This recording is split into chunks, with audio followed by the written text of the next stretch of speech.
Hello eDeskers and welcome to a brand new eDesk classroom series. Today we're going to be looking at the best practices to build a powerful collaborative workspace. So on the agenda, I'm going to show you how you can add users in eDesk, how you can bring your team into the workspace.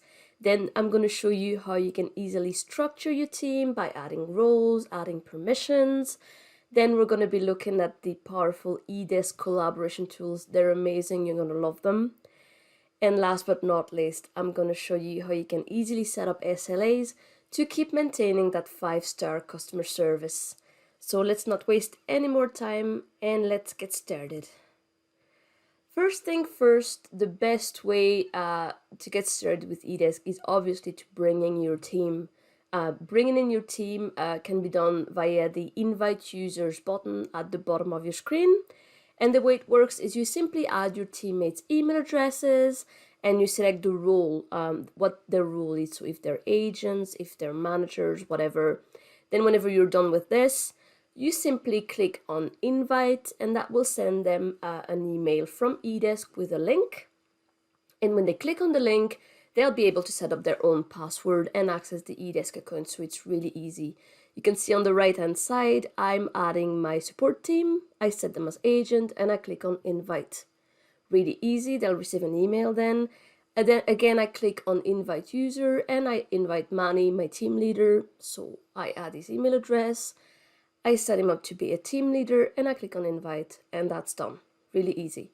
There's another option for you to do it even quicker, is to use invite by link. So you click again on invite new users at the bottom, and you can see in blue you have invite with link. So whenever you click with invite with link, it will generate a URL that you can directly send to your team, and when they click on it, they'll be able to get started within the eDesk account. So it's a quick way to help you save time. Moving on, the next step, obviously, after adding your team is to structure it further. And the way you can do that with eDesk is by adding roles and permissions. So the screen you're looking for is settings users.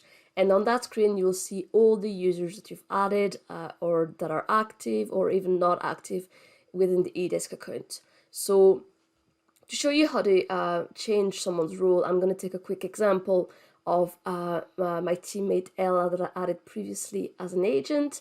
Let's take an example in which she got recently promoted to team leader. That means she'll have access to more screens in eDesk, so I need to reflect that. So I'm going to click on settings at the bottom, as you can see on the right hand side, and then I click on users, and that brings me to the user screen where I can see Ella, and you can see she's still an agent.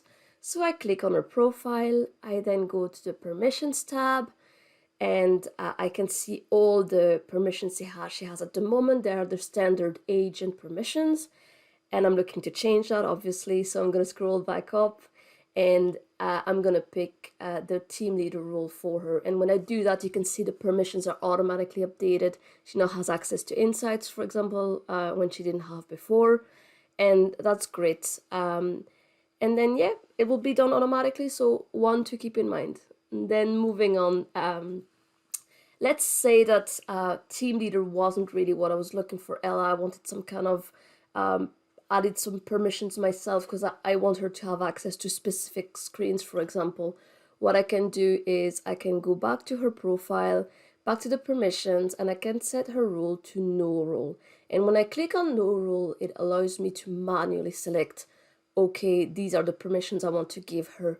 And then when I'm done with that, I can simply hit save changes, and that's it done. So it's a great way for you to personalize the role even further. And let's look at a third example, which is using custom roles. Really good one, this one. So let's say I have this this agent Mario, and he's my business performance manager. It's something very specific to my business. Mario only needs access to insights. So what I can do is I can create a custom role for him, a custom role that I will call a business performance manager role. And that's something you can do with eDesk. You can create roles to really personalize your business, and I'm going to show you how to do that right now.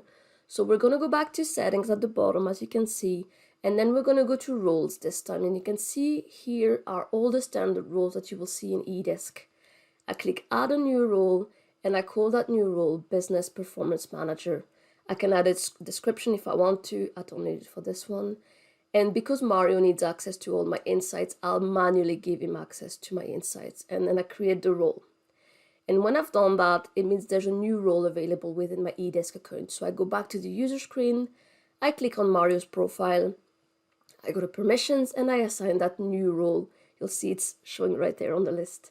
I'll add that new role to him. So he now has personalized permissions, and it's really cool to know.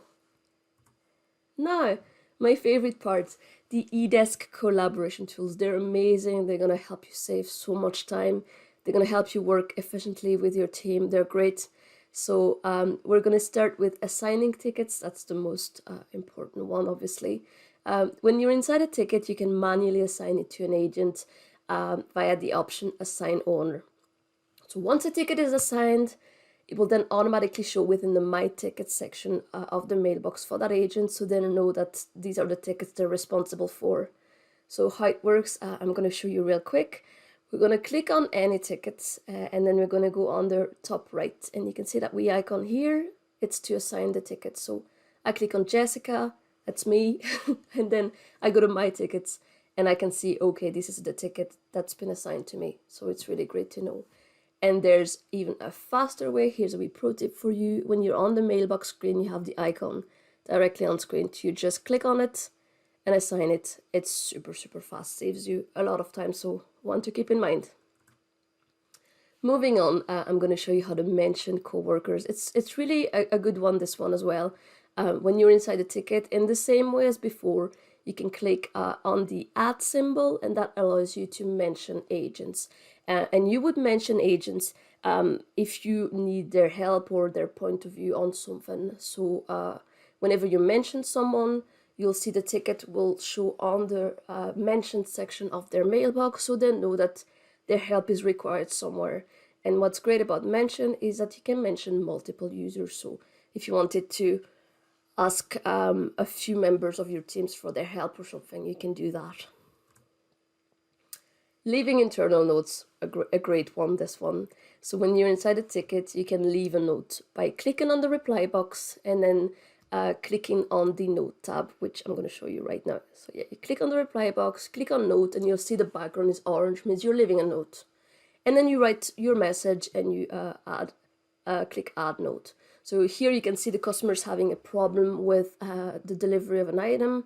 And I'm just letting my team know that I tried to ring the courier company, haven't heard back from them. So as soon as I do, I'll email the customers back. So if one of my teammates picks up on the ticket, for example, or wants to know what's going on, they know it because of that internal note. And they're great to add important information and keep track of even phone conversations, for example. And the great thing is that the internal notes won't be seen by the customers, but they will be seen by your teammates. So definitely one to use to collaborate effectively with an eDesk. Oh, collision detection, that's a great one as well. When you're inside a ticket, there's going to be a little icon displayed for all your other team members to let them know, okay, that like Jessica is on the ticket. And it's great because they'll know that you're already dealing with it, and that helps you avoid double the work, or you don't step on anyone's toes, basically.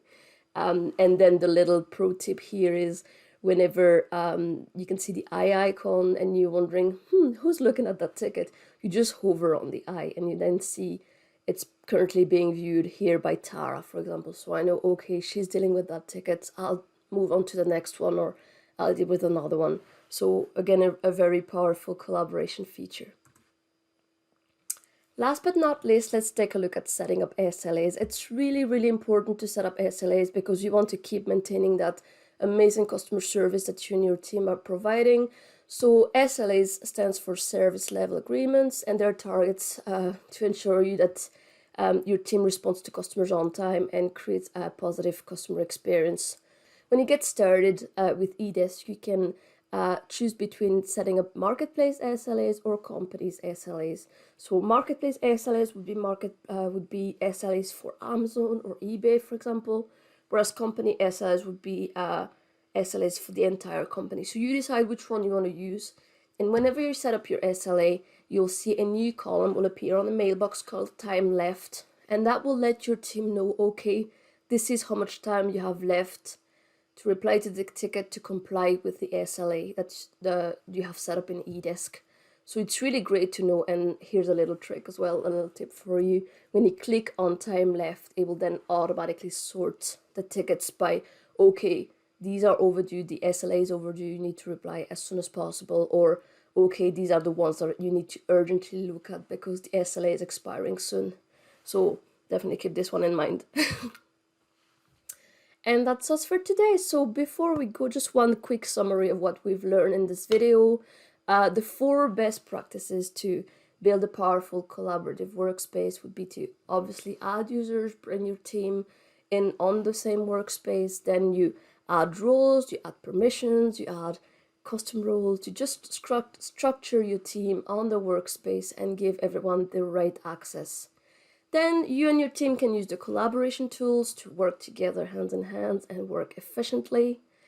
And last but not least, you need to maintain that 5-star customer service that you and your team are providing by setting up SLAs to make sure that you reply to your customers on time.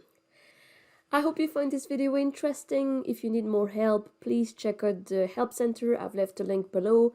And thank you so much for watching, and see you next time.